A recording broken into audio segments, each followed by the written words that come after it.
Ok, depuis toujours, le football est lié de très près à la politique. C'est logique, c'est le sport le plus populaire de la planète, certains le considèrent même comme l'opium du peuple, et du coup bah ouais, il offre une caisse de résonance absolument énorme, que ça soit pour légitimer une dictature, pour combattre l'oppression, pour redorer son image, bref, qu'on le veuille ou non, football et politique ça va ensemble. Mais dans tout ça, il y a des clubs où c'est encore plus vrai, des équipes où la vie quotidienne est profondément rattachée à des valeurs, à des opinions, à des revendications politiques, des revendications parfois racistes, parfois extrémistes. Et du coup, aujourd'hui, on va s'intéresser à 5 clubs dont c'est le cas, 5 des clubs les plus politiques au monde. Installez-vous confortablement parce qu'il y a beaucoup de choses à dire, c'est parti.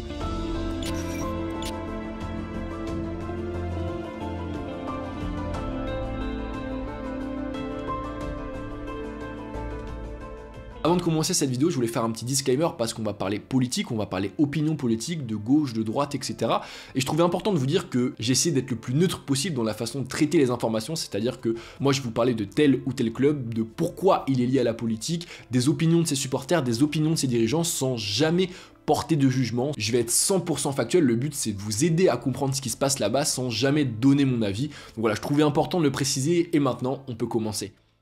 Et pour commencer, direction le Moyen-Orient avec l'un des clubs les plus controversés au monde, l'autoproclamé club le plus raciste d'Israël, le Beitar Jérusalem.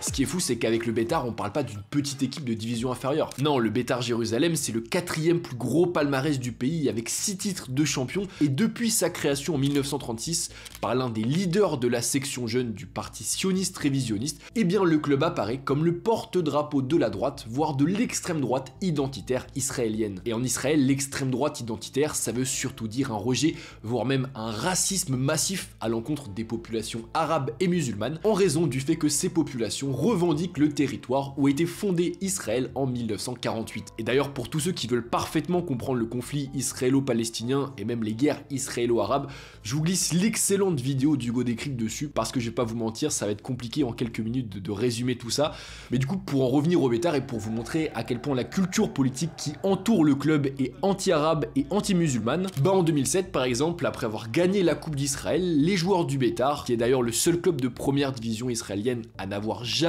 fait évoluer sous son maillot de joueurs musulmans, ont tout simplement refusé de serrer la main du ministre des Sports Khaled Majadele parce que ce dernier est un arabe israélien musulman. Donc ouais, ça nous montre à quel point l'idéologie va loin dans ce club, et c'est même encore plus profond chez une partie des supporters, notamment les plus radicaux, qui rassemblés dans l'un des groupes les plus violents et racistes au monde, appelé la Familia, seraient pour beaucoup aujourd'hui les vrais patrons du club.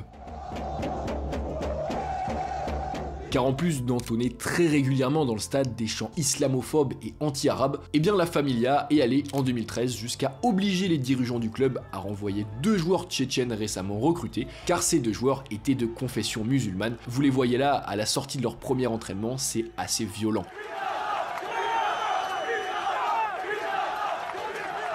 De la violence, de l'islamophobie, vous l'aurez compris, le Beitar Jérusalem est un club polémique où religion et politique sont omniprésents dans la vie du club, un club qui a également des liens plus qu'avérés avec le Likoud, le parti politique de droite conservatrice de Benyamin Netanyahou. Et d'ailleurs, pour tout bien comprendre, je vous conseille ce super doc qui retrace cette fameuse année 2013 du Beitar. On voit le traitement des 2 joueurs musulmans, on voit aussi l'extrémisme d'une partie des supporters. Mais ce qui est bien aussi, c'est qu'on voit que les opinions extrémistes porté par la Familia, ça représente pas la totalité des supporters du Beitar. Il y a certains supporters beaucoup plus pacifiques qui prennent la parole dans le doc et qui, après la sortie du doc, ont commencé aussi à peu faire du bruit dans le stade et aller à l'encontre de la Familia. Et ça permet donc de mettre un peu de relief sur cette réputation de club le plus raciste du monde, même si, comme vous l'avez vu, c'est quand même très chaud dans les tribunes.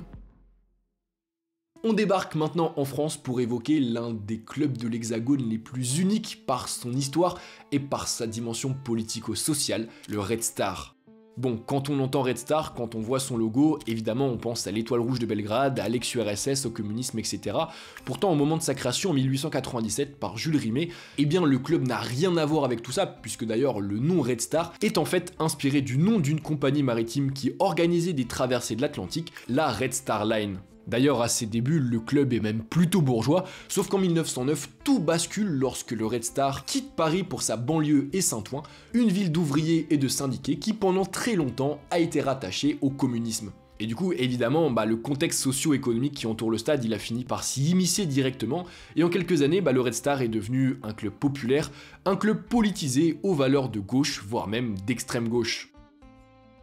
Et depuis, ces valeurs, ces revendications, elles n'ont cessé d'exister et d'apparaître dans les travées de Bauer, où on peut d'ailleurs encore entendre des chants très politisés.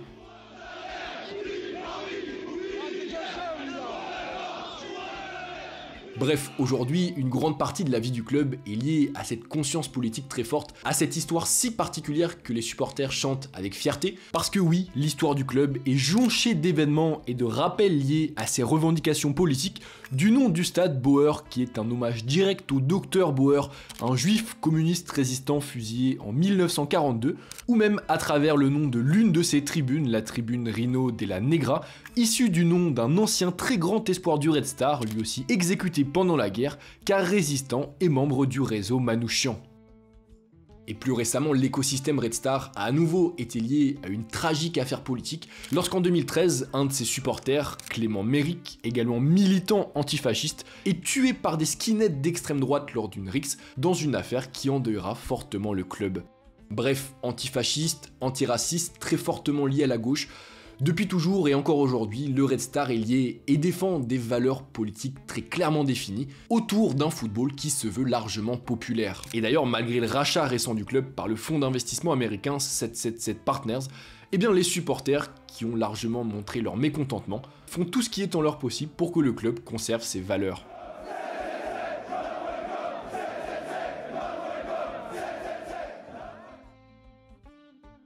Je profite d'ailleurs de cette petite vidéo pour vous dire que ceux qui sont intéressés par l'histoire du Red Star, il y a une excellente vidéo qui a été faite par Samos TV pour comprendre plus profondément l'histoire du club, ses liens avec la politique, etc. Je vous mets pareil le lien en description. On s'envole maintenant en Algérie avec un club au centre de revendications identitaires très fortes, le JSK ou Jeunesse Sportive de Kabylie. Car oui, depuis sa création en 1946, le JSK est bien plus qu'un simple club de foot, c'est le symbole fort de l'identité berbère algérienne, de sa culture laïque et par extension des revendications identitaires du peuple berbère qui habite dans les montagnes du nord de l'Algérie, les Kabyles. En fait, pour bien prendre la mesure de l'importance politique du club, il faut comprendre qu'en 62, à l'issue de la guerre d'indépendance algérienne, en Algérie, c'est pas la folie pour les berbères qui subissent un peu ce qu'ont subi les Catalans pendant les années franco. C'est simple, le nouveau gouvernement algérien veut construire une nation unie et décide alors d'entamer un processus d'arabisation des différentes minorités du pays et notamment des Kabyles qui voient leur velléité identitaire et plus globalement toutes les formes de leur culture berbère dont la langue être très fortement opprimée. À tel point donc que très vite le JSK devient le port-étendard de la cause berbère dans le pays et au-delà. Et d'ailleurs selon la légende à sa création, avant de signifier Jeunesse Sportive de Kabylie, JSK signifiait surtout Je suis Kabyle. Du coup, vous l'aurez compris, depuis la création du club, supporter le JSK, c'est surtout revendiquer son identité kabyle, c'est pouvoir crier dans l'anonymat du stade les slogans politiques que l'on souhaite, comme d'ailleurs lors de la finale de la Coupe d'Algérie 77, où les supporters du JSK n'ont pas hésité à scander leur fierté kabyle face au président Boumedienne. Et pouvoir revendiquer son identité kabyle, c'est vraiment pas quelque chose à prendre à la légère, parce qu'à plusieurs reprises, le peuple berbère a quand même subi de très violentes répressions de la part du gouvernement, et principalement en 1980 et en 2001, lors de manifestations qui ont fait plusieurs centaines de morts. Sauf que malgré ces répressions et cette oppression omniprésente, sur le terrain, le JSK, lui, il a empilé les succès et s'est imposé comme le plus grand club algérien, comme le plus beau palmarès du pays et donc, par extension, comme la plus grande fierté du peuple berbère. À tel point même que le gouvernement central, évidemment conscient que chaque nouveau titre du JSK était en fait une pierre de plus pour la reconnaissance du peuple berbère, a tout mis en œuvre pour stopper sa progression. D'ailleurs aujourd'hui, il y a une partie des supporters du JSK qui est convaincu que l'un des présidents les plus historiques de l'histoire du club, l'ancien joueur Mohamed Sharif Anachi, aurait en fait été mandaté par le président de la République de l'époque Bouteflika dont il était proche, pour affaiblir le club, notamment au cours de ces dernières années de mandat qui ont été très mouvementées. Autre fait marquant dans l'histoire du GSK, en 2014, son grand attaquant Albert Ebossé est tué dans le tunnel du stade à l'issue d'une rencontre, dans une affaire sans aucun coupable ni cause plausible qui a fait naître de nombreuses théories sur un possible assassinat politique. Plus récemment encore, l'ancien président du club, Cherif Mellal, a été condamné pour atteinte à l'intégrité nationale avant finalement d'être relaxé, car ce dernier était apparu sur des photos aux côtés de militants présumés du mouvement pour l'autodétermination de la Kabylie, une organisation jugée terroriste par le gouvernement algérien. Bref, vous l'aurez compris, depuis toujours et encore aujourd'hui, le JSK est bien plus qu'un simple club de foot.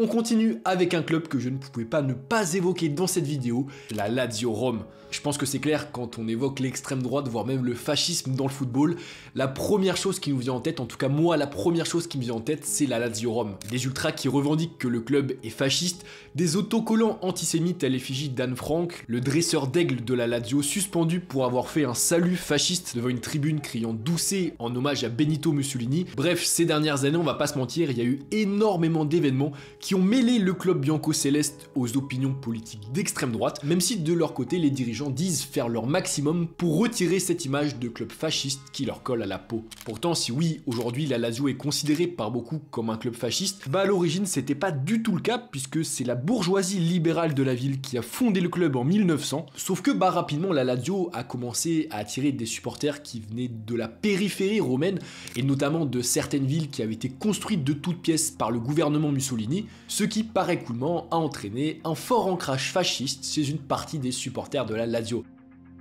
D'ailleurs en 1927, lorsque le pouvoir fasciste prend la décision de fusionner toutes les équipes romaines en une seule superpuissance, la Lazio y échappe grâce à l'intervention in extremis d'un de ses fidèles, Giorgio Vaccaro, qui n'est autre qu'un général de la milice du Parti national fasciste. Et cette proximité politique avec l'extrême droite fasciste, au fil des années, elle s'est transmise, elle a aussi évolué avec l'arrivée d'influences de nouveaux courants d'extrême droite, tout cela principalement au sein d'une seule tribune, la Curva Nord. Car oui, et c'est important de le préciser, si dans l'imaginaire collectif, la Lazio Rome est un club d'extrême droite, est un club aussi de fascistes, un peu à l'image du Betar Jérusalem qu'on a évoqué plus tôt, c'est important de vraiment pas généraliser cette opinion politique à tous les supporters de la Lazio, parce qu'au sein du stade, il existe des tribunes beaucoup plus pacifiques, il y a même des associations pacifiques, à l'image du groupe Lazio et Libertà. Bref, toujours est-il que quand on évoque la Lazio Rome, c'est compliqué de ne pas parler de ce côté très politique, et c'est pour ça que pour moi j'étais vraiment obligé de les mettre dans cette vidéo. Et enfin, on termine en Turquie avec un club qui a été créé, qui a été financé, puis même qui a été géré par la municipalité d'Istanbul, l'Istanbul Başakşehir. En 1990, parce qu'elle considérait peut-être que la ville ne possédait pas assez de grands clubs de football, la mairie d'Istanbul décide de fusionner 3 équipes municipales pour créer l'Istanbul Büyükşehir Belediyespor, littéralement le club sportif de la municipalité métropolitaine d'Istanbul. Et je vous l'ai dit, c'est vraiment le club de la mairie d'Istanbul. D'ailleurs, dès sa création, c'est écrit que chaque nouveau maire de la ville sera par extension le président du club s'il l'accepte, ce qui permet ainsi, entre 1994 et 1998, à un certain Recep Tayyip Erdoğan de tisser des liens très forts avec le club, un club qui passe très rapidement de la D4 à la D2, puis finalement à la D1 en 2006, soit seulement 16 ans après sa création. Et tenez-vous bien parce que l'ascension du club de la mairie d'Istanbul ne va vraiment pas s'arrêter là, car financé par les pouvoirs publics et donc indirectement par les 14 millions de contribuables stambouliotes, dont beaucoup de supporters des autres clubs historiques de la ville, eh bien l'équipe enchaîne ensuite les saisons réussies dans l'élite et atteint même en 2011 la finale de la Coupe de Turquie.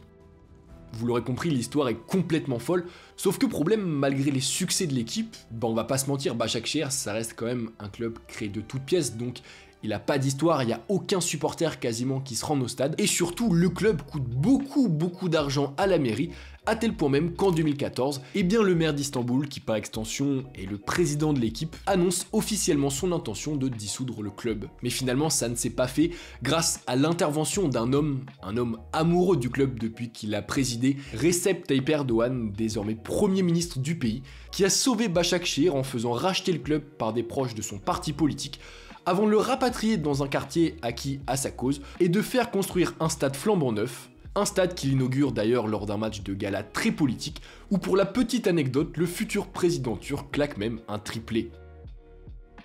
Mais pour en revenir au club, dopé économiquement par son rachat et par des multinationales très proches du pouvoir qui vont l'aider comme Turkish Airlines ou encore Medipol, et bien Başakşehir qui fait venir des stars étrangères comme Martin Skrtel, comme Adebayor, comme Gel Clichy ou bien comme Robinho, va passer un nouveau cap sportivement puisque l'équipe truste les 4 premières places du championnat pendant 5 saisons consécutives, goûte à l'Europa League avant en 2020 de toucher le Graal en remportant le premier championnat de son histoire, ce qui, vous vous en doutez, a provoqué énormément de colère chez les fans des clubs historiques d'Istanbul.